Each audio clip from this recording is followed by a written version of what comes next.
Assalamualaikum warahmatullahi wabarakatuh.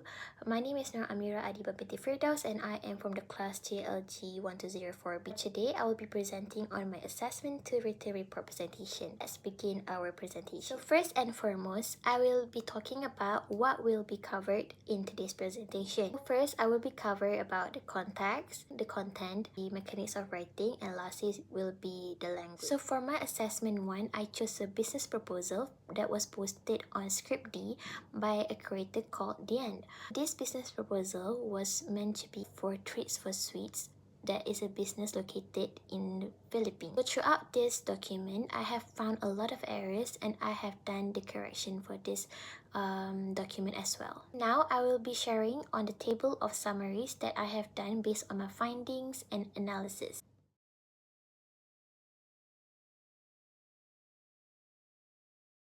So now I will be talking about the context. So the term context is often used to refer to the overall formatting and presentation of the document that includes the structure, organization, visual layout, and the navigational features.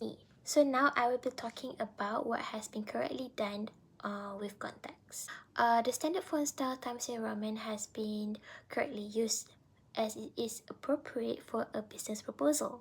Next, the writer maintains left alignment throughout the document as it provides a uniform margin that contributes to a structural consistency. On to the ones that has been incorrectly done for context.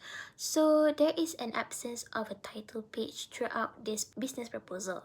So a title page actually helps create a polished first impression and give the document a formal beginning as expected in professional business proposal, as according to Alfred and Brousseau and All You 2021. Next is the inconsistent line spacing. The writer has been using 1.5 and 1.15 and it is not uniform. So this inconsistent line spacing gives the impression of poor formatting control. Let's move on with the content.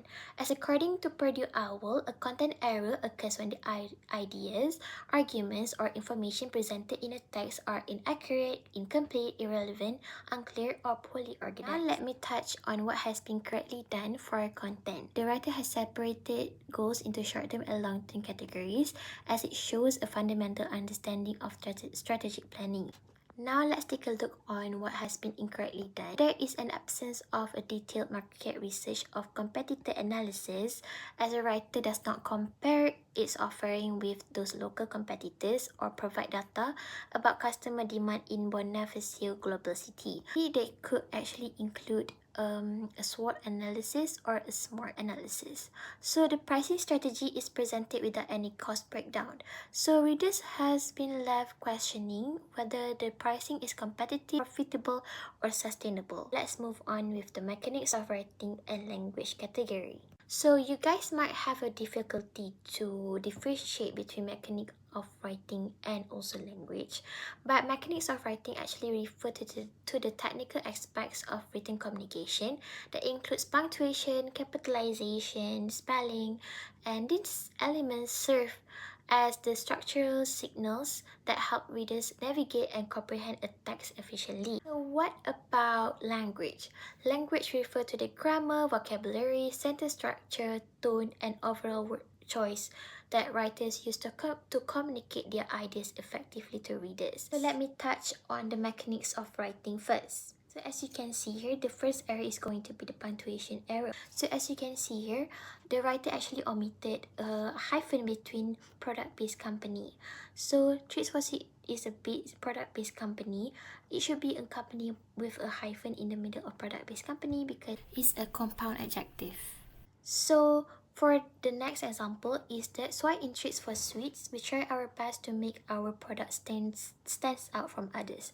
So there should be a comma after that Treats for Sweets to actually combine two clauses. So the next error is a very crucial error, which is spelling error. The writer uses them instead of then, which is incorrect because they can't use the pronoun to tell another idea.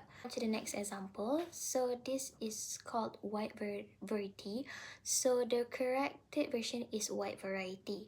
So since variety is actually a real word meaning truth but was not intended in this situation, so variety should be used.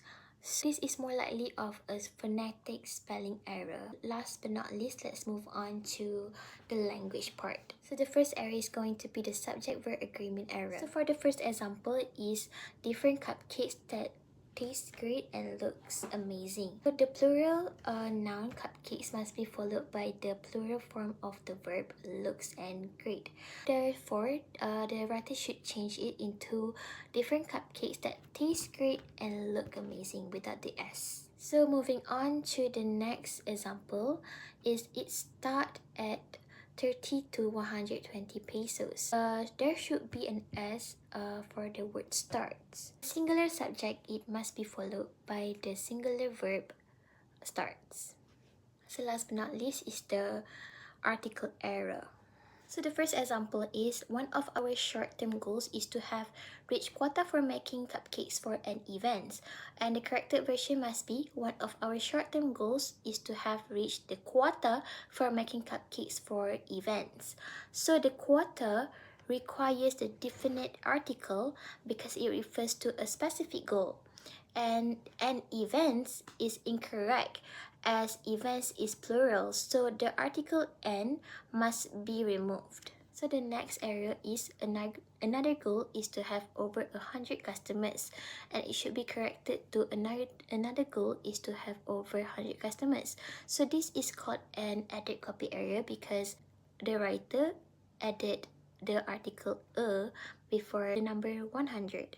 So the article a is unnecessary before a number, as in formal English, numerals are used directly without an article when expressing quantities. So in summary, the Treats for Sweets business proposal contains numerous content, context, language and mechanics error across grammar, spelling, punctuation, capitalization and formatting. Correcting these issues is essential not only for improving clarity and professionalism, but also for strengthening the proposal's credibility and persuasiveness.